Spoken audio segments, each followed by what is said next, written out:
ഭയങ്കര ഒരു രഹസ്യം. തുറക്കട്ടെ തുറക്കാനാ ഞാൻ ആലോചിക്കുകയാണ്, ദൈവമേ നിങ്ങൾ ഭയങ്കര ദാഹത്തിലാണെന്ന് മനസ്സിലാവുന്നുണ്ട്. അല്ലെങ്കിൽ ഇത് 2-3 ദിവസം കഴിയുമ്പോൾ പറയാവുന്ന കാര്യമാണ്, മുൻകൂട്ടി പറയുകയാണിപ്പോൾ. ആർക്കെങ്കിലും ബുദ്ധിമുട്ട് തോന്നുകയാണെങ്കിൽ ക്ഷമിക്കണം, സാവധാനം മനസ്സിലാവും. വീണ്ടും ഞാൻ എൻ്റെ കാര്യമായിട്ട് തന്നെ ഞാനിത് പറയാം. ഇതെല്ലാം എൻ്റെ അനുഭവമാണ് ഞാനീ പറയണത് മുഴുവൻ. എല്ലാം ഈ സുവിശേഷത്തിൽ ഇപ്പം നമ്മൾ കണ്ടല്ലോ, മത്തായിയുടെ 9-ാം അധ്യായത്തിൽ ഒരു ട്രയാങ്കുലർ സിറ്റുവേഷൻ അവിടെ കാണുന്നത്. എന്താണ്? ഈശോ, അനേകം പാപികൾ, പിന്നെ ആരാണുള്ളത്? ഫരിസേയരും നിയമജ്ഞരും സദ്ദൂസീസും സദ്ദുക്കായരും റബ്ബായിമാർ, ഇവരൊക്കെ. അപ്പോൾ ഇങ്ങനൊരു ട്രയാങ്കുലർ സിറ്റുവേഷൻ ഈ സുവിശേഷം എന്ന് നമ്മളിവിടെ പറയണത് 4 ഗോസ്പലാണ്: മത്തായി, മർക്കോസ്, ലൂക്ക. അതാണ് സുവിശേഷം. ബൈബിള് മുഴുവനെയും സുവിശേഷം എന്ന് പറയില്ല. സുവിശേഷം എന്നത് ഈശോ പ്രഘോഷിച്ച ആ വചനങ്ങളും ഈശോയിലൂടെ വന്നിരിക്കുന്ന ഈ പാപിയെ സ്നേഹിക്കുന്ന കരുണയാണ് സുവിശേഷം. ഇപ്പോൾ ഞാനിതിനെക്കുറിച്ച് ഇങ്ങനെ വാതോരാതെ പ്രസംഗിച്ചുകൊണ്ടിരിക്കെ ഒരാൾ ഓടി വന്നിട്ട് പറയാണ്, സാറേ ഈ കരുണയൊക്കെ ഞങ്ങൾക്കറിയാം. അങ്ങനെ വഴക്കായിട്ടല്ല പറയണേ, വളരെ സ്നേഹത്തിൽ. ഞങ്ങളിത് കുറേ കേട്ട് ചെറുപ്പം മുതലേ കേൾക്കണതാണ്. എല്ലാ വിശുദ്ധ കുർബാനയിലും ഈ കരുണാസമ്പന്നനായ കർത്താവ് തന്നെ ഞങ്ങളുടെ അകത്ത് വരികയാണ്. പക്ഷെ എന്നിട്ട് ഞങ്ങൾക്ക് കരുണ കാണിക്കാൻ പറ്റാത്തത് എന്തുകൊണ്ടാണ്? ശരിയാണല്ലോ ഇത്, ഇല്ലേ? എന്നിട്ട് നമുക്ക് ഒരു ആത്മാർത്ഥമായിട്ടുള്ള കരച്ചിലാണ് അയാളുടെ. അതുകൊണ്ട് അതിനെന്തെങ്കിലും ഒരു പരിഹാരം തായോ? എന്ത് പറയണു? ശരിയല്ലേ?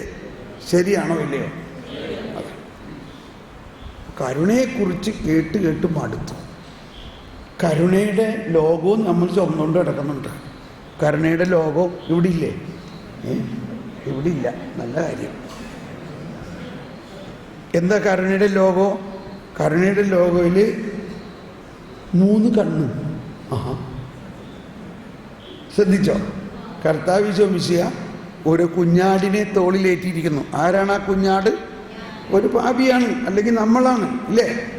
പക്ഷേ എന്നിട്ട് ഈ ആളുടെ കണ്ണുകളും കർത്താവിൻ്റെ കണ്ണും തമ്മിൽ ഇങ്ങനെ മാച്ചായിരിക്കുകയാണ്. ഉണ്ടോ? എങ്ങനെയാണ് കർത്താവ് കാണുന്നത്?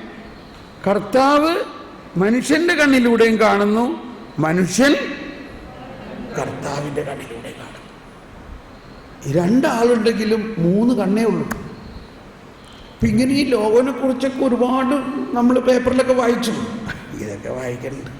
പക്ഷെ നമ്മളുടെ അകത്ത് കരുണ കാണിക്കാൻ പറ്റുന്നുണ്ടോ? ഇല്ല. ആത്മാർത്ഥമായിട്ടുള്ള കാര്യമാണത്. അതിനെന്തെങ്കിലും ഒരു പ്രതിവിധി സാറ് പറഞ്ഞു തരാൻ പറഞ്ഞു. അപ്പോൾ എനിക്ക് കർത്താവ് നേരത്തെ ഇത് പറഞ്ഞു തന്നിട്ടുണ്ട്. അറിയണോ? ഭയങ്കര ഒരു സംഭവമാണ്. അതായത് ഈ മത്തായി, മർക്കോസ്, ലൂക്ക, യോഹന്നാനിൽ ഒരുപാട് സ്ഥലത്ത് പറയുന്ന ഒരു ചിത്രമാണ്. അവൻ അവിടെ വചനം പ്രഘോഷിച്ചു കൊണ്ടിരിക്കെ അനേകം പാപികളും ചുങ്കക്കാരും അവൻ്റെ അടുത്ത് വന്നു. എന്നാൽ ഫരിസേയർ ദൂരെ നിന്നുകൊണ്ട് പിറുപിറുത്തു കൊണ്ടിരുന്നു. ട്രയാങ്കിൾ, ഈ ത്രികോണ അവസ്ഥ. വാസ്തവത്തിൽ ഒന്നെല്ലാവരും ഒന്ന് കൈവീശി കാണിച്ചേ. ഉറങ്ങിപ്പോകല്ലേ? ഈ ന്യൂസ് ചാനലിലൊക്കെ ഇപ്പം എന്താ പറയണതെന്ന് വെച്ചാൽ, നമ്മൾ ന്യൂസൊക്കെ കേട്ടിരുന്ന് ഉറങ്ങും പോയി. അതുകൊണ്ട് ഇടയ്ക്കിടയ്ക്ക് ബ്രേക്കിംഗ് ന്യൂസ് എന്ന് എഴുതി കാണിക്കണ്ടില്ലേ? എന്തോ പുതിയ വാർത്ത വരുമ്പോൾ എന്ന് പറഞ്ഞ മാതിരി ബ്രേക്കിംഗ് ന്യൂസ്. അതുകൊണ്ട് ഉറങ്ങല്ലേ? Breaking news. ഈ 3 അവസ്ഥ ഏതെല്ലാം? കർത്താവ് ഈശോ മിശിഹ പാപി, ഫരിസേയൻ. ഈ ത്രികോണ അവസ്ഥ എൻ്റെ ഉള്ളിൽ തന്നെ ഉണ്ട്. ഉണ്ടോ? ഉണ്ടോ? നമ്മുടെ ഉള്ളിൽ ഈശോ ഉണ്ടോ? ഉണ്ടോ? പിന്നെ അല്ലാണ്ട് നമ്മൾ സ്നാനം സ്വീകരിച്ച്, സ്ഥൈര്യലേപനം സ്വീകരിച്ച്, വിശുദ്ധ കുർബാന സ്വീകരിച്ചിരിക്കുന്നത് നമ്മളിൽ ഈശോ ഉണ്ടോ? നമ്മുടെ ഉള്ളിൽ എന്നിട്ടും ഒരു പാപി ചെറുതായിട്ടെങ്കിലും ഉണ്ടോ? ഉണ്ടോ? ഉണ്ട്. ഈ പാപിയെ പ്രതി കർത്താവിൻ്റെ മനോഭാവം എന്താണ്? കരുണയാണോ? ശിക്ഷിക്കുന്ന മനോഭാവമാണോ? കരുണയാണ്. കർത്താവിന് നമ്മളോട് കംപ്ലൈൻ്റ് ഉണ്ടോ? അവിടെയാണ് ഒത്തിരി ആശയപ്രയമുണ്ട്. അത് പഴയ നിയമവും പുതിയ നിയമവും നമ്മളിപ്പോഴും ഒന്ന് പരിഗണിക്കണം. കർത്താവിന് വാസ്തവത്തിൽ ഒരു പ്രയാസമില്ല. എല്ലാ വിശുദ്ധരോടും, ഇപ്പോൾ കൊച്ചുറേസ്യയോട് പറഞ്ഞത്, നിന്റെ പാപത്തെക്കുറിച്ച് നീ വിഷമിക്കണ്ട, കാരണം ഞാൻ വന്നിരിക്കണം നിന്റെ പാപം ഏറ്റെടുക്കാനല്ലേ. ഫൗസ്റ്റീനോടും പറഞ്ഞത് തന്നെ, നിന്റെ പാപത്തെക്കുറിച്ച് നീ ഇത്ര ഓർത്ത് വിഷമിക്കണം എന്തിനാ? ഞാൻ വന്നിരിക്കുന്നത് നിന്റെ പാപം ഏറ്റെടുക്കാനല്ലേ, ഞാനത് ഏറ്റെടുത്ത് കഴിഞ്ഞു, നീ അതങ്ങ് വിശ്വസിച്ചാൽ മതി. പക്ഷെ നീ എന്നിൽ ശരണപ്പെടാതാകുമ്പോൾ എൻ്റെ ഹൃദയം വേദനിക്കണം. അതുകൊണ്ടാണ് കരുണയുടെ കർത്താവിൻ്റെ താഴെ എഴുതിയിരിക്കണത് എന്താ? നിന്നിൽ ഞാൻ ശരണപ്പെടുത്തും, നീ ശരണപ്പെട്ടാൽ മതി. അപ്പം അതുകൊണ്ട് ക്ഷമിക്കണോട്ടോ, നിങ്ങൾക്ക് ഇത് ഉൾക്കൊള്ളാൻ ഒരുപക്ഷെ സാധിക്കില്ല. നമ്മുടെ ഉള്ളിൽ ഇപ്പോൾ ഉള്ള പാപത്തെ പ്രതി കർത്താവിന് നമ്മളോട് ആരോടും ഒരു വിരോധമില്ല.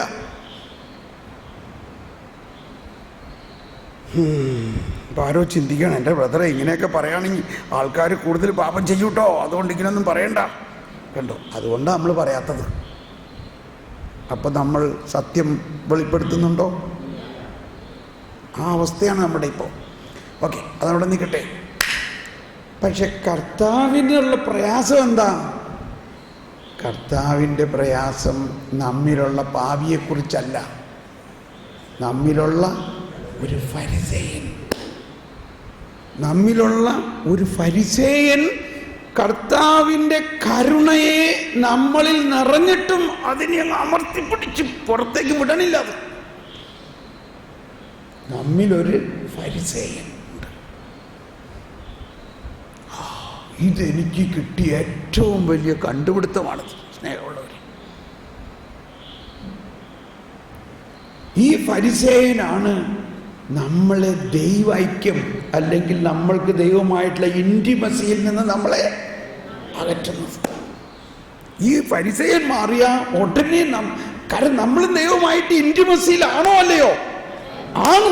അതല്ലേ വിശുദ്ധ കുർബാനയിലും ജ്ഞാനസ്നാനത്തിലും സ്ഥൈര്യലേപനത്തിലും വിശുദ്ധ കുർബാനയിലും നമ്മൾ ഓൾറെഡി ഇൻ ദ ഇൻറ്റിമസി. പക്ഷേ ഈശോ പറഞ്ഞു, എൻ്റെ കൂടെ അല്ലാത്തവൻ എനിക്ക് എതിരാണ്. ഞാൻ പണ്ട് പ്രസംഗിച്ചത് നിങ്ങൾ കേട്ടിട്ടുള്ളതാണ്. ഇതേ വചനം ഞാൻ പ്രസംഗിച്ചത്. എന്നോട് ക്ഷമിക്കണേ, ഞാൻ ഉള്ള കാര്യം പറയാം. ഈ പാലാ സെൻറ് തോമസ് കോളേജ് ഗ്രൗണ്ടിൽ തന്നെ ഞാൻ പറഞ്ഞിട്ടുള്ളതാണ്. എൻ്റെ കൂടെ അല്ലാത്തവൻ എനിക്കെതിരാണ്. നിന്റെ വിശുദ്ധീകരണമാണ് ഞാൻ ആഗ്രഹിക്കുന്നത്.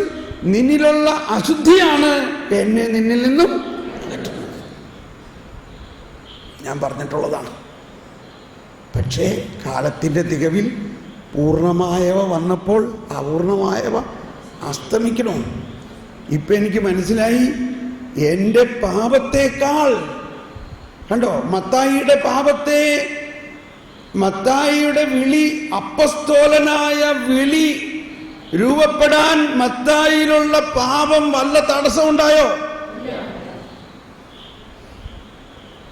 ശൗൽ എന്ന ഒരു അതിഭീകര പ്രവർത്തനം നടത്തി ക്രിസ്ത്യാനികളെ വലിച്ചിഴച്ചു കൊണ്ടുപോയി തടവറയിട്ടിരുന്ന ശൗലിന് അപ്പസ്തോലനാകാൻ വല്ല തടസ്സമുണ്ടായോ? ഒന്ന് ആലോചിച്ച് നോക്കിയേ. നമ്മുടെ പാപം കർത്താവ് ഈശോ മിശിഹ പരാജയപ്പെടുത്തി കഴിഞ്ഞിരിക്കുന്നു. ഇനി ആ പാപത്തിന് കർത്താവിൻ്റെ കൃപയെ നമ്മളിൽ പ്രവർത്തിക്കുന്നതിന് തടസ്സമില്ല. മുഴുവനും മനസ്സിലാവണമെന്നില്ല. ഇപ്പോൾ അറ്റ്ലീസ്റ്റ് ഒന്ന് തുടങ്ങ്. എന്താ പക്ഷെ തടസ്സം നിൽക്കുന്നത്? എന്താ തടസ്സം നിൽക്കുന്നത്? ഈ ഫരിസേയൻ. അതുകൊണ്ടാണ് നമ്മൾ ഇപ്പോൾ ഒന്ന് നോക്കിയേ, നമ്മൾ ഈ കർത്താവ് കരുണയാണെന്നൊക്കെ പറയുന്നുണ്ടെങ്കിലും ഫരിസേയനെ കാണുമ്പോൾ പോലീസുകാരൻ കള്ളനെ കണ്ട മാതിരിയാണ്. ഒരു സേയിങ് ഉണ്ട്, Katz paws are benevolent to its cubs. No, cats paws are benevolent to its cubs and malevolent to the rat എന്ന് പറയും. അതായത് പൂച്ചയുടെ കൈകൾ അതിൻ്റെ കുഞ്ഞുങ്ങളുടെ അടുത്ത് ഭയങ്കര സോഫ്റ്റാണ് അല്ലേ, എന്നാൽ എലിയെ കാണുമ്പോൾ അതിൻ്റെ നഖങ്ങളെല്ലാം പുറത്തു വരും. ക്ഷമിക്കണം കേട്ടോ, ഈശോ ഫരിസേയനെ കാണുമ്പോൾ പറയും കപടനാട്യക്കാരെ ഇല്ലേ. എന്താ ഈശോയ്ക്ക് അവരുമായിട്ടുള്ള പ്രശ്നം? ഈശോയ്ക്കല്ല പ്രശ്നം അവർക്കാണ്. അവർ ഇത്രയും നാൾ ജ്ഞാനം രക്ഷകൻ വരുമെന്ന് പ്രതീക്ഷിച്ചിരുന്നു. രക്ഷകൻ മുമ്പിൽ വന്നു നിന്നിട്ടും അവനെ അറിയുന്നില്ല. എന്തുകൊണ്ടറിയുന്നില്ല? അവർ നിയമം അക്ഷരം പ്രതി അനുസരിച്ചാൽ നീതിയുണ്ടാകുമെന്ന് വിശ്വസിക്കുകയും അനുസരിക്കാത്തവരെ കർക്കശമായി ശിക്ഷിക്കുകയും ചെയ്യുന്ന ഒരു നീതിയിലേക്ക് അവർ വന്നിരിക്കുന്നു.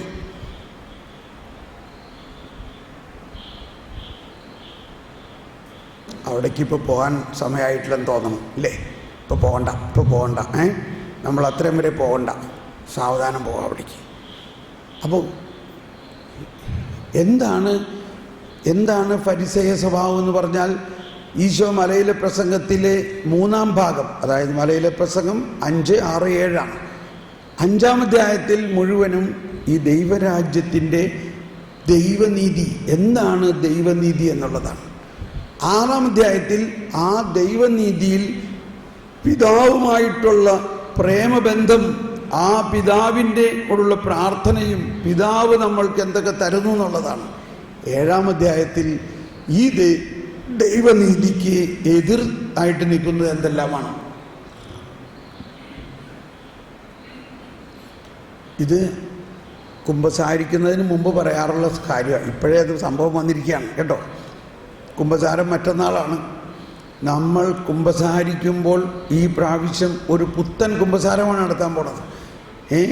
കഴിഞ്ഞ ധ്യാനത്തിലൊരു ചേച്ചി പറഞ്ഞു, ഞാൻ ആദ്യ കുമ്പസാരത്തിന് കുമ്പസാരിച്ച അതേ ലിസ്റ്റ് തന്നെ ഒരല്പം ഭേദഗതിപ്പെടുത്തിയിട്ടാണ് എന്നും കുമ്പസാരിക്കണത്. പക്ഷെ ഇപ്പോഴാണ് ആദ്യമായിട്ട് ഒരു പുത്തൻ കുമ്പസാരം നടത്തിയത്. എന്താണ് ഈ പുത്തൻ കുമ്പസാരത്തിലെ ആദ്യത്തെ പോയിന്റ്? ഈശോ ലിസ്റ്റ് പറയുകയാണ്. 10 കൽപ്പനയുടെ ലിസ്റ്റ് അല്ല ഇവിടെ. മലയിലെ പ്രസംഗത്തിൽ പുതിയൊരു ലിസ്റ്റാണ് തന്നിരിക്കുന്നത് പാപത്തിൻ്റെ.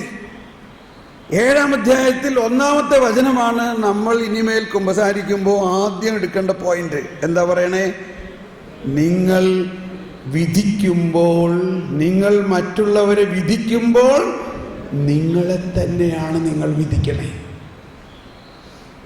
അതുകൊണ്ട് നിങ്ങൾ വിധിക്കരുത്. ഒന്ന് വായിച്ചെല്ലാവരും ആ വചനം ഒന്ന് വായിച്ചേ. 7-ാം അധ്യായം മത്തായി 7-ാം അധ്യായത്തിൽ 1-ാമത്തെ വചനം എന്താ പറയുന്നത്? നിങ്ങൾ വിധിക്കപ്പെടാതിരിക്കാൻ നിങ്ങളും വിധിക്കരുത്. കണ്ടോ, നമുക്ക് പേടി മുഴുവനും വിധിയല്ലേ. അപ്പോൾ നമ്മൾ പറയും, അല്ല അവൻ തെറ്റ് ചെയ്തുകൊണ്ടാണ്. തെറ്റ് ചെയ്ത ആളെ തെറ്റ് കണ്ടുപിടിക്കാൻ നമുക്ക് ആരെങ്കിലും അധികാരം തന്നിട്ടുണ്ടോ? മറ്റുള്ളവരുടെ തെറ്റ് കണ്ടുപിടിക്കാൻ നമുക്ക് ആരെങ്കിലും അധികാരം തന്നിട്ടുണ്ടോ? ഇല്ല. പക്ഷെ നമുക്കെല്ലാവർക്കും ഒരു വ്യഗ്രത. അവനാണ് പെശകാണ്, നീ അവനെ നോക്കണം, അവൻ ചെയ്ത് തെറ്റാണ്. എന്തിനു പറയണേ? നമ്മൾ വീട്ടിൽ ചെന്നാൽ ആദ്യം കാണുന്നത് തെറ്റേ കാണുന്നുള്ളൂ മറ്റുള്ളവരുടെ, ഇല്ലേ? ഒരു നിസ്സാര കാര്യത്തിനായാലും മറ്റുള്ളവരുടെ തെറ്റാണ് നമ്മൾ ആദ്യം നമ്മുടെ കണ്ണിൽ വരുന്നത്. എന്നാൽ അതേ സമയത്ത് അവരൊരുപാട് നല്ല കാര്യം ചെയ്തിട്ടുണ്ട്, അത് നമ്മൾ കാണില്ല. അതിനെ നമ്മൾ അഭിനന്ദിക്കുകയുമില്ല. നമ്മളുടെ മനസ്സിൽ ആദ്യം വന്നു പോകുന്നത് എന്താണ്? അവർ ചെയ്ത നോട്ട് ഗുഡ്, നല്ലതല്ലാത്ത കാര്യങ്ങളാണ്. ഇതാണ് ഏറ്റവും പ്രധാന ഇപ്പം തൽക്കാലം നമ്മൾ ചിന്തിക്കേണ്ട ഫരിസേയ മനോഭാവം. വേറെ കുറേ കാര്യങ്ങളുണ്ട് ഫരിസേയ മനോഭാവത്തിൽ. അപ്പം നമ്മളിൽ ദൈവ ഐക്യം ഉണ്ടായിട്ടും എൻ്റെ കൂടെ അല്ലാത്തവൻ എനിക്കെതിരാണ് എന്ന് പറയുന്ന ആ ഫരിസേയ അവസ്ഥ നമ്മളിൽ നിലനിൽക്കുന്നത് കൊണ്ടാണ് നമ്മളിൽ ഈ കോണ്ടംപ്ലേഷൻ അല്ലെങ്കിൽ ഇൻറ്റിമസി അല്ലെങ്കിൽ ദൈവ ഐക്യം അനുഭവമാകാത്തത്.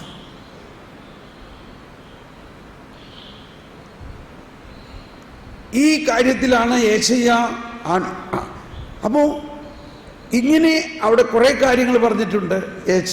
മത്തായി 7 നിന്റെ കണ്ണിൽ തടിക്കഷ്ണം ഉണ്ടായിരിക്കെ അത് കാണാതെ മറ്റുള്ളവൻ്റെ കണ്ണിലെ കരട് നീ കാണുന്നത് എന്തുകൊണ്ട്? കാര്യം ഇത് സെയിം അതേ കാര്യം തന്നെയല്ലേ സ്നേഹമുള്ളവരെ. ഔസേപ്പിതാവ് ഒരു മോഡലാണ്, മാതാവും മോഡലാണ് നമുക്ക് ഈ കാര്യത്തിൽ. ഇവര്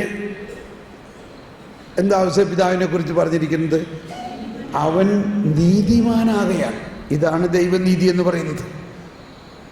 അപ്പോൾ പഴയ നിയമ ഔസേപ്പിതാവ് യഹൂദനല്ലേ? അവൻ മോശയുടെ നീതി പാലിക്കേണ്ടവനല്ലേ? അല്ലേ? മാതാവ് യഹൂദ സ്ത്രീയല്ലേ? മാതാവ് മോശയുടെ നിയമം പാലിക്കേണ്ടവളല്ലേ?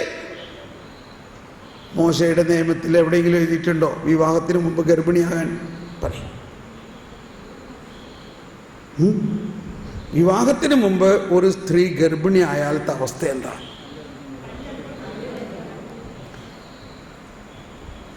അപ്പൊ ഈ മാലാഖ വന്ന് പറഞ്ഞപ്പോ പറയായിരുന്നില്ലേ ഈ വിവാഹത്തിന് മുമ്പ് ഗർഭിണിയാവുകയോ? ഞങ്ങളുടെ നിയമം അനുവദിക്കുന്നില്ലല്ലോ എന്ന് മാതാവ് പറഞ്ഞോ? അതിൻ്റെ അർത്ഥം അതാണ്. പുരുഷനെ അറിയാതെ ഗർഭിണിയാവും നീ. നല്ല കാര്യം. ഇത് മനുഷ്യന്മാരറിയോ? ഇത് ഞാൻ പുരുഷനെ അറിയാതെയാണ് ഗർഭിണി ആയേക്കണെന്നുള്ളത് ആരറിയും? അപ്പൊ ഈ സമൂഹം മുഴുവനും എന്നെ എന്തായിരിക്കും കാണുന്നത്? അവരെന്നോട് എന്തായിരിക്കും പ്രതികരിക്കാൻ പോണതെന്ന് മാതാവിന് അന്നേ അറിയായിരുന്നു. പക്ഷെ മാതാവ് എന്തിൽ വിശ്വസിച്ചു? ദൈവത്തിലും ദൈവത്തിൻ്റെ കരുണയിലും ദൈവത്തിൻ്റെ നീതിയിലും വിശ്വസിച്ചു. ദൈവനീതി. ഇപ്പം ഞാനിത് പറയാൻ തുടങ്ങിയിരിക്കുകയാണ് ദൈവനീതി എന്ന്. ഇത് ധ്യാനത്തിൻ്റെ അവസാനം നിങ്ങൾക്ക് മനസ്സിലാവുള്ളൂ. പക്ഷേ മനസ്സിലാക്കാൻ ശ്രമിച്ചുകൊണ്ടിരിക്കുക. എന്താണ് ദൈവനീതി? ഇവിടെ ഔസേപ്പ് പറയുകയാണ്, ഔസേപ്പിനെ കുറിച്ച് പറയുകയാണ്. ഇന്ന് വായിച്ചേ, മത്തായിയുടെ സുവിശേഷം 1-ാം അധ്യായം 19-ാമത്തെ വചനത്തിൽ പറയുകയാണ്, അവളുടെ ഭർത്താവ് ജോസഫ് നീതിമാനാകയാൽ. നിർത്തൂ. ഏത് നീതിയുടെ കാര്യോടെ പറയണേ? ദൈവനീതി. കേട്ടോ, ഔസേപ്പ് യഹൂദനാണ്, മോശയുടെ നിയമപ്രകാരമുള്ള നീതി പാലിക്കേണ്ടവനാണ്. പക്ഷെ ഇവിടെ പറയുകയാണ് അവൻ നീതിമാനാകയാൽ. എല്ലാവരും ഒന്ന് ശബ്ദം ഉയർത്തി വായിച്ച ബാക്കിയുള്ള ഭാഗം. അവളെ അപമാനിതയാക്കാൻ ഇഷ്ടപ്പെടായികയാലും അവളെ രഹസ്യമായി ഉപേക്ഷിക്കാൻ തീരുമാനിച്ചു. ഈ വാക്കാണ് എടുക്കേണ്ടത്. ഔസേപ്പിന് മനസ്സിലായി ഔസേപ്പ് വിവാഹം ചെയ്യാൻ പോകുന്ന, ഔസേപ്പുമായിട്ട് വിവാഹ നിശ്ചയം കഴിഞ്ഞിരിക്കുന്ന പെണ്ണ് വിവാഹത്തിന് മുമ്പ് ഗർഭിണിയായിരിക്കണം. എന്തൊരു വലിയ ഒരു പ്രശ്നമാണത്. യഹൂദനായിരുന്ന ഔസേപ്പും യഹൂദയായ മറിയത്തിൻ്റെ ഈ അവസ്ഥയെ മനസ്സിലാക്കിയപ്പോൾ സാധാരണ യഹൂദ നിയമപ്രകാരം എന്ത് ചെയ്യണം? അവിടുത്തെ അധികാരികളോട് പറഞ്ഞാൽ എന്തായിരിക്കും സ്ഥിതി? അവളെ തല മുണ്ടനം ചെയ്ത് പരസ്യമായി അപമാനിക്കുകയും കല്ലെറിഞ്ഞ് കൊല്ലുകയും ചെയ്യാനാണ് സാധ്യത. ഔസേപ്പിന് അപ്പം അറിയില്ല പരിശുദ്ധാത്മാവിലൂടെയാണ് അവൾ ഗർഭിണിയായിരിക്കണേന്നൊന്നും. ഇത് വലിയ ഒരു സ്പർശിക്കേണ്ട ഒരു കാര്യമാണ്, നമ്മുടെ ഹൃദയത്തെ തൊടേണ്ട ഒരു കാര്യമാണ്. ഔസേപ്പിനെ ഔസേപ്പും മാതാവുമാണ് നമ്മളുടെ പ്രധാന രണ്ട് മോഡൽ. നമ്മൾ എന്തോരം കൊന്ത ചൊല്ലിയാലും എന്തെല്ലാം നൊവേന ചൊല്ലിയാലും ഈ ഒരു മനോഭാവം നമ്മൾ അവരിൽ നിന്ന് എടുക്കണം. എളുപ്പമൊന്നുമല്ല. എന്താണ് അവിടെ പറയുന്നത്? ഔസേപ്പ് പറയണത് എന്താ? ഔസേപ്പിനെ കുറിച്ച് പറയുന്നത് എന്താ? അവൾ അപമാനിതയാകാൻ ആഗ്രഹിക്കായിക കൊണ്ട് മോശയുടെ നിയമമൊന്നും പാലിച്ചേയില്ല. മോശയുടെ നിയമം പാലിച്ചോ? നിഴലാം നിയമം വിട്ടു നൂതന നിയമം. ഔസേപ്പും പാലിച്ചോ? ഔസേപ്പ് പഴയ നിയമം വിട്ടു. പഴയ നിയമം അനുസരിച്ച് റിപ്പോർട്ട് ചെയ്ത് അവിടെ ശിക്ഷിക്കേണ്ടതല്ലേ? എന്തുകൊണ്ട് ശിക്ഷിച്ചില്ല? അവൻ നീതിമാനാകയാൽ അവൾ അപമാനിതയാകാതെ. സ്നേഹമുള്ളവർ, ഒറ്റ പോയിന്റാണ് എടുക്കേണ്ടത്. നമ്മൾ ആരെങ്കിലും മറ്റുള്ളവർ തെറ്റ് ചെയ്യണത് കണ്ടാൽ നമ്മളുള്ള സാധാരണ മനുഷ്യ സ്വഭാവം, ഇത് ഞാൻ തെറ്റല്ല പറയണത്, നമ്മളിലെ സാധാരണ മനുഷ്യ സ്വഭാവത്തിൻ്റെ നേച്ചർ എന്താണ്? അത് ഈ ഫരിസേയ മനോഭാവമാണ്. ഉടനെ റിപ്പോർട്ട് ചെയ്യണം. ക്ഷമിക്കണേ, കന്യാസ്ത്രീ അമ്മമാരാണെങ്കിലോ ഉടനെ ലോക്കൽ സുപ്പീരിയറിനോടാവില്ല, ചിലപ്പോൾ അതിൻ്റെ മുകളിലുള്ള ആളോട് വിളിച്ച് പറയും. മുകളിലുള്ള പ്രൊവിൻഷ്യൽ അമ്മ പിണ്ട് ഇങ്ങോട്ട് വിളിച്ച് പറയാണ്, നിങ്ങളുടെ കമ്മ്യൂണിറ്റിയിൽ ഇങ്ങനെ ഒരു പ്രശ്നം ഉണ്ടായെന്ന് കേട്ടല്ലോ. എനിക്കറിയില്ലല്ലോ മദറേ, അമ്മയ്ക്ക് എങ്ങനെ അറിയാം? അതൊക്കെ എനിക്കറിയാം. ഇത് സംഭവം എവിടെ പോയി? ഇവിടെ ലോക്കൽ സുപ്പീരിയർ അറിയണേക്ക് മുമ്പ് ഇത് നാട് മുഴുവനും പാട്ടായി. ക്ഷമിക്കണേ, എന്തുകൊണ്ട്? ഇതാണ് നമ്മിലുള്ള സാധാരണ മനുഷ്യ സ്വഭാവം. ഇതാണ് അൺറിഡീംഡ് ഹ്യൂമൻ നേച്ചർ. വിമോചിക്കപ്പെടാത്ത, വിശുദ്ധീകരിക്കപ്പെടാത്ത അവസ്ഥയാണ് നമ്മുടെ. രക്ഷയുടെ അനുഭവമില്ലാത്ത അവസ്ഥയിലുള്ള അവസ്ഥയാണത്. ഇപ്പം നോക്കിക്കോ, നമ്മൾ രക്ഷിക്കപ്പെട്ടോ? നമ്മൾ കർത്താവ് മിശിഹായുടെ രക്ഷയുടെ അനുഭവത്തിൽ വന്നോ ഇല്ലേ എന്നറിയാൻ ഇതാണ് ഒരു യാഡ് സ്റ്റിക്ക്. മറ്റൊരാൾ തിന്മ ചെയ്യണ കാണുമ്പോൾ, അല്ലെങ്കിൽ അതിനെ അന്വേഷിച്ച് നടന്ന് അതിന് നാലാളെ കാണിച്ചു കൊടുത്ത് അതിന്, അപ്പോൾ ഇതിനെയാണ് ഫരിസേയ സ്വഭാവം എന്ന് പറയുന്നത്.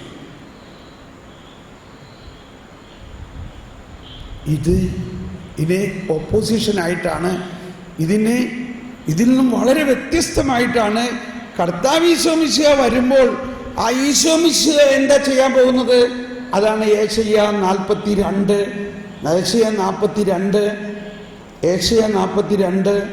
18-19 പറയുന്നത്. ഏശയ്യ 42:18-19 പറയുന്നത് വായിച്ചേ. അവിടെ പറയുന്നത് ഇതാണ്: ബധിരരെ കേൾക്കുവിൻ, അന്ധരെ നോക്കിക്കാണുവിൻ. എന്റെ ദാസനല്ലാതെ, എല്ലാവരും ശബ്ദമുയർത്തി വസ്ത്രത്തിൽ നോക്കി ഒന്ന് ഉച്ചത്തിൽ വായിച്ചേ. എന്റെ ദാസനല്ലാതെ ആരുണ്ട് കുരുടനായി? ഞാൻ അയക്കുന്ന ദൂതനെ പോലെ ബധിരനാരുണ്ട്? എന്റെ വിശ്വസ്തനെ പോലെ കർത്താവിന്റെ ദാസനെ പോലെ കുരുടനായി ആരുണ്ട്? അവൻ കണ്ടിട്ടും കാണുന്നില്ല. ഒന്ന് കരമുയർത്തി ശബ്ദമുയർത്തി ഏറ്റു പറഞ്ഞുകൊണ്ട് എല്ലാവരും ശബ്ദമുയർത്തി. അവൻ കണ്ടിട്ടും കാണുന്നില്ല, അവൻ കേട്ടിട്ടും കേൾക്കുന്നില്ല. കർത്താവ് തന്റെ നീതിയെ പ്രതി നിയമത്തെ ഉത്കൃഷ്ടമാക്കാൻ മഹത്വപ്പെടുത്താനും പ്രീതി കാണിച്ചു. എന്റെ ദാസനെ പോലെ അന്ധനായ ആരുണ്ട്? എന്റെ വിശ്വസ്തനെ പോലെ ബധിരനായ ആരുണ്ട്? ഇതാരെക്കുറിച്ചാണ് പറയുന്നത്? ഈശോയെ കുറിച്ച്. ഇപ്പോൾ കണ്ടോ, മണവാളനെ കുറിച്ച് അയച്ച ചിത്രങ്ങളിൽ ഒരു ചിത്രം എന്താ? മണവാളൻ അന്ധനാണ്, കുരുടനാണ്. ആ ചിത്രം നമ്മൾ ഇതുവരെ കണ്ടിട്ടില്ലെന്നാ തോന്നണേ. നമ്മളിപ്പോഴും ഒരാളെ കണ്ടാൽ ഉടനെ അയാളെക്കുറിച്ചുള്ള എൻക്വയറിയാണ്. ഇവളെക്കുറിച്ചുള്ള റിപ്പോർട്ട് എന്താണ്, ഇവനെക്കുറിച്ചുള്ള റിപ്പോർട്ട് എന്താണ്, ഇവൻ ഏത് പ്രാർത്ഥനാ ഗ്രൂപ്പിലായിരുന്നു, ഇവൾ ഏത് മഠത്തിലായിരുന്നു, ഇവൾ ഏത് സ്കൂളിലാണ് പഠിച്ചത്. കർത്താവ് ശോമിക്കുക ഇതൊന്നും നോക്കിയില്ല. കണ്ടോ, മത്തായിയുടെ വീട്ടിൽ ചെല്ലുമ്പോൾ അവൻ്റെ പഴയ റിപ്പോർട്ട് വല്ലതും എടുക്കുന്നുണ്ടോ? ഒന്നുമില്ല. ഇപ്പം മനസ്സിലായി എന്തുകൊണ്ടാണ് മഠത്തിൽ ആളെ കിട്ടാത്തത്, എന്തുകൊണ്ടാണ് സെമിനാരിയിൽ ആളെ കിട്ടാത്തത്. നമ്മൾ പഴയ റിപ്പോർട്ട് അനുസരിച്ചിട്ടാണ് ആളുകളെ നോക്കണത്.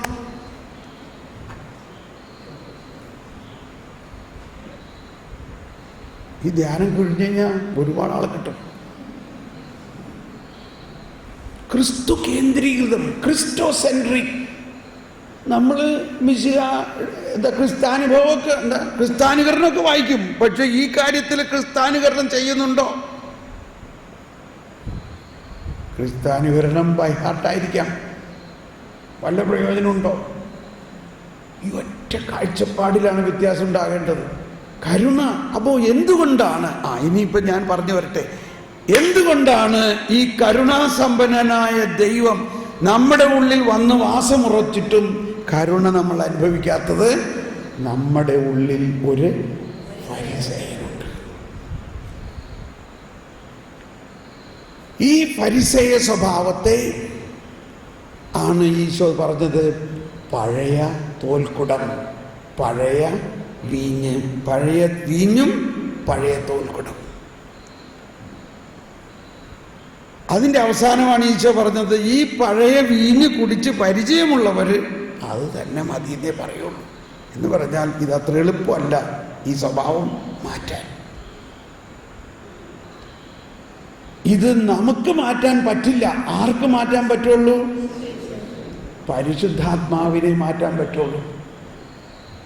അതിനാണ് വെള്ളം വീഞ്ഞാക്കുന്ന ആ അടയാളം കാണിച്ചത്. വെള്ളം എന്ന പദാർത്ഥം ഒരു സൃഷ്ടിയാണ്. ആ സൃഷ്ടിയുടെ മോളിക്യൂൾസ് ഓക്സിജനും ഹൈഡ്രജനുമാണ്. എന്നാൽ ആ മോളിക്യൂൾസിനെ വരെ രൂപാന്തരപ്പെടുത്തിക്കൊണ്ട് വേറൊരു മോളിക്യൂൾസ് ആയിട്ട് മാറ്റി. എന്താണ് പുതിയ മോളിക്യൂൾസ്? CH3CH2OH എന്ന് പറയും. ഓക്സിജനും ഹൈഡ്രജനെയും മാറ്റി ഈഥൈൽ ആൽക്കഹോളിൻ്റെ മോളിക്യൂൾസ് ആക്കി. അതാണ് വൈൻ, പുതുവീഞ്ഞ്. പച്ചവെള്ളത്തെ, ആ പച്ചവെള്ളത്തിൻ്റെ അടിസ്ഥാന പദാർത്ഥം പോലും മാറ്റിക്കൊണ്ട് അതിനെ പുതുവീഞ്ഞാക്കിയിരിക്കുന്ന തരത്തിലുള്ള ഒരു രൂപാന്തരീകരണത്തിലൂടെ മാത്രമേ നമ്മളിലുള്ള പഴയ, ഇന്ന് കുർബാനയിൽ അച്ഛൻ പറഞ്ഞു, കൊലോസ് 3:13 പറഞ്ഞു, നിങ്ങളുടെ പഴയ ജീവിത രീതി, ആ കലുഷിത നിറഞ്ഞ പഴയ മനുഷ്യൻ. ഈ പഴയ മനുഷ്യനെന്ന് പറയുന്നത് ഞാനെല്ലാം ആദ്യം വിചാരിച്ചിരുന്നത് എന്നിലുള്ള പാപമാണ്. അതൊക്കെ വിശദീകരിച്ചു കുറേ നാൾ, എന്നിട്ടും പഴയ മനുഷ്യനൊരു മാറ്റമില്ല. അപ്പൊ എന്താണ് യഥാർത്ഥത്തിൽ പഴയ മനുഷ്യൻ?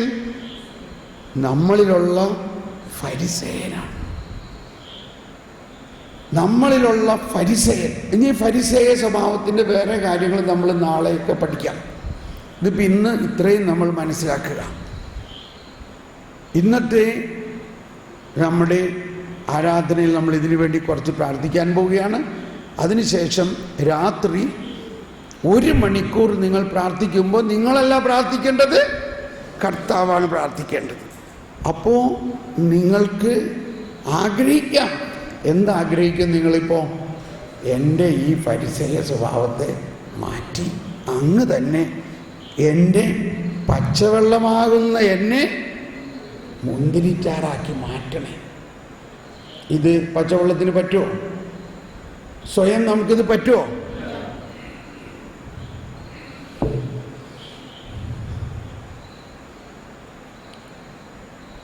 ഈശോ പറഞ്ഞ ഒരു കാര്യം കൂടി പറഞ്ഞിട്ട് നമ്മൾ ഉടനെ വിശുദ്ധ കുർബാന എഴുന്നള്ളിച്ച് വെച്ച് അയ്യോ സമയം പോയല്ലോ, എങ്കിലും നമ്മൾ തുടങ്ങണം. ഒരു ആശയം കൂടി പറഞ്ഞോട്ടെ. ഈശോയുടെ ജീവിതത്തിൽ മുഴുവനും ബാല്യകാലം ശിശു വളർന്ന് ജ്ഞാനം നിറഞ്ഞു ശക്തനായി. ബാല്യകാലം എന്ന് പറഞ്ഞാൽ ശിശു ആയിരുന്നു. ബാലനായിരുന്നപ്പോഴോ 12 വയസ്സിൽ അവൻ്റെ ജ്ഞാനവും ബുദ്ധിശക്തിയും കണ്ടിട്ട് അവിടെയുള്ള വേദശാസ്ത്രികൾ പോലും അത്ഭുതപ്പെട്ടു. ഈശോ ഒരു യുവാവായിരുന്നപ്പോഴും ജ്ഞാനത്തിലും കൃപയിലും വളർന്നു. ഈശോ പരസ്യപ്രഘോഷം നടത്തിയപ്പോഴും അവൻ്റെ ജ്ഞാനം കണ്ടിട്ട് എല്ലാവരും അത്ഭുതം. അപ്പോൾ ഈശോൻ്റെ ജീവിതം മുഴുവനും ദൈവിക ജ്ഞാനമായിരുന്നു. നമ്മൾക്കും സോളമൻ്റെ പുസ്തകത്തിൽ, ജ്ഞാനത്തിൻ്റെ പുസ്തകം 6-ാം അധ്യായം 14-ാമത്തെ വചനം പറയുന്നത്, പ്രഭാതത്തിൽ ഉണർന്ന് അവളെ തേടുന്നവർക്ക് പ്രയാസം കൂടാതെ അവളെ കണ്ടെത്താം. അവൾ വാതിക്കൽ തന്നെ കാത്തു നിൽപ്പുണ്ട്. ഈശോ പ്രാർത്ഥനയെക്കുറിച്ച് പഠിപ്പിക്കുന്നതിൻ്റെ അവസാനം പറഞ്ഞു, ദക്ഷിണദേശത്തെ രാജ്ഞി സോളമൻ്റെ ജ്ഞാനത്തെക്കുറിച്ച് മനസ്സിലാക്കാൻ വലിയ ദൂരദേശത്ത് നിന്ന് വന്നു. അവൾ വിധി ദിവസത്തിൽ ഉയർത്തെഴുന്നേറ്റ് ഈ യുഗത്തിലെ ജനതയെ കുറ്റം വിധിക്കുന്നു. എന്തുകൊണ്ടാ? ഇതാ ഇവിടെ സോളമനേക്കാൾ വലിയ. അതാരാ? കർത്താവ് വിശ്വസിക്കുക. അപ്പോൾ നമ്മൾ സോളമൻ്റെ ജ്ഞാനത്തിലെല്ലാം നമ്മൾ വായിക്കണം. അത് വായിക്കുമ്പോൾ ഇപ്പോൾ നിങ്ങൾക്ക് വെളുപ്പിന് ചെയ്യാവുന്ന ഒരു പ്രാർത്ഥന ഇതാണ്. സോളമൻ്റെ ജ്ഞാനത്തിൻ്റെ പുസ്തകം 6, 7, 8, 9 4 അധ്യായം വായിക്കണം വെളുപ്പിന്. ഈ രാത്രി ആരാധനയോടെ നടക്കുന്നതോടൊപ്പം തന്നെ 4 മണിക്ക് ബാക്കിയുള്ളവർക്കൊക്കെ എണിക്കാൻ അലാറമൊന്നും വെക്കണ്ട. പരിശുദ്ധാത്മാവ് നിങ്ങളെ ഉണർത്തും. എത്ര പേർക്ക് അങ്ങനെ 4 മണിക്ക് ഉണർന്ന്, ഞാൻ 4 മണിക്ക് എണീറ്റ് പ്രാർത്ഥിക്കും. അങ്ങനെ 4 മണിക്ക് ജ്ഞാനത്തിന് വേണ്ടി പ്രാർത്ഥിക്കണമെന്ന് ആഗ്രഹമുള്ളവരൊന്ന് കരമുയർത്തിയേ. 4 മണിക്ക് അവരൊന്ന് കരമുയർത്തി പിടിച്ചോ. ഞാൻ പ്രാർത്ഥിക്കുകയാണ്, കർത്താവേ, നാളെ രാവിലെ 4 മണിക്ക് ഞാൻ എണീക്കുന്നതോടൊപ്പം എൻ്റെ ആത്മാവിനോട് ബന്ധപ്പെടുത്തി ഇവരെല്ലാവരും എണീക്കപ്പെടണമേ. പരിശുദ്ധാത്മാവേ, ആമേൻ. നിങ്ങളെല്ലാം 4 മണിക്ക് ഞാൻ എണീക്കുമ്പോൾ ചിലപ്പോൾ എൻ്റെ ഒച്ച തന്നെ നിങ്ങളെ ഉണർത്തിയെന്നും വരാം. ചിലപ്പോൾ ഞാൻ തോണ്ടി വിളിക്കണമാതിരി തോന്നും. എണീറ്റാൽ വേറെ ഒന്നും ചെയ്യണ്ട. ജ്ഞാനം 6, 7, 8, 9 നിങ്ങൾ സാധിക്കുന്നിടത്തോളം വായിച്ച് ജ്ഞാനം നിറയണേന്ന് പ്രാർത്ഥിക്കാം. അപ്പോൾ ഈ ഫരിസേയ സ്വഭാവത്തെ നമ്മളിൽ നിന്ന് ഉരിഞ്ഞു മാറ്റുന്നത് ദൈവത്തിൻ്റെ ജ്ഞാനമാണ്. അതിനാണ് നമുക്ക് ജ്ഞാനസ്നാനം നൽകിയിരിക്കുന്നത്. അപ്പൊ സോളമന് കൊടുത്ത ആ ജ്ഞാനത്തെക്കാൾ വലിയ ജ്ഞാനമായ യേശുക്രിസ്തു നമ്മളിൽ ജ്ഞാനസ്നാനത്തിലൂടെ വന്നു കഴിഞ്ഞോ ഇല്ലയോ? വന്നു കഴിഞ്ഞു. ആ ജ്ഞാനസ്നാനം നമ്മൾ ഇന്നങ്ങ് തുറക്കുകയാണ്. അതിൽ ദൈവത്തിൻ്റെ ജ്ഞാനം തുറക്കണം. Praise the Lord. നമുക്ക് മുട്ടുകുത്തി ഇപ്പോൾ ഈശോയെ തുറന്ന് നമ്മൾ ഈ വിശുദ്ധ കുർബാനയുടെ ആരാധനയിൽ പ്രാർത്ഥിക്കുന്നു. ആ പ്രാർത്ഥനയെ ഞാൻ കുറച്ച് സമയം നിങ്ങൾ ലീഡ് ചെയ്യാം. നമുക്ക് മുട്ടുകുത്താം.